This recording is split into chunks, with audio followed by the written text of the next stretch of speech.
Dubai ako nagkita kayo ng kabit mo, nasa Taiwan ako nagkita kayo ng kabit mo. Kaya pala sinasabi ko minsan dito kayo magstay sa kondo, ayaw mo. Kaya pala uwi-uwi ka lagi ng Bulacan tuwing aalis ako. Dahil sumasalisi pala kayo ng kabit mo.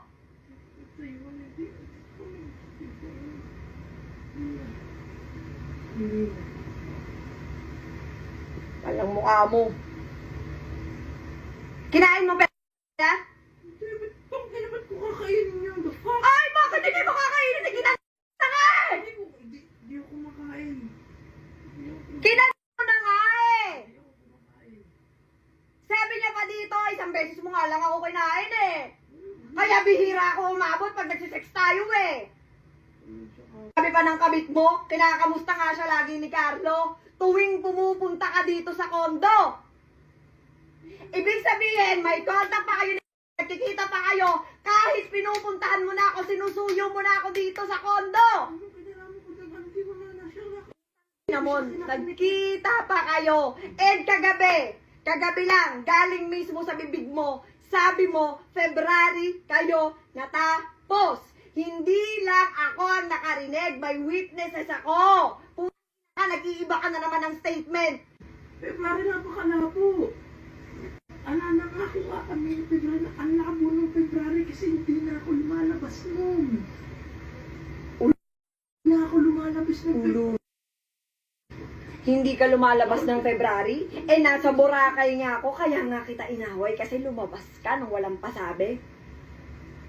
Oh, hindi ka lumalabas ng February? Ngayon, pero hindi na. Oy, puta!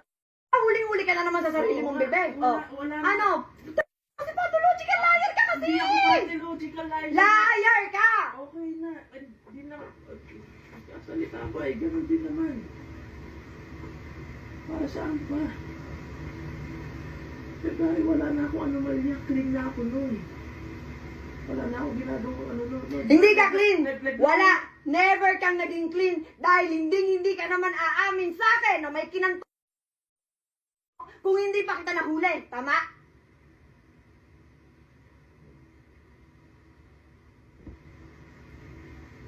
Hindi ka naawa sa akin habang kinakanta dito? Habang kinakanta dito, di ka naawa sa akin? Bumalik ka dito, buhay na buhay ka na naman. Ang ina mo, nalagaan kita. Nasamahan kita sa check-up mo. Puta, kaya bang gawin niya ng kabit mo? Bumalik ka sa akin, ang gaan-gaan ng buhay mo. Samantala ako, araw-araw, hirap na hirap. Tangina! Never mo akong binigyan ng sagot. Kung hindi ko ba nahuli, napakabuti ng Diyos sa akin.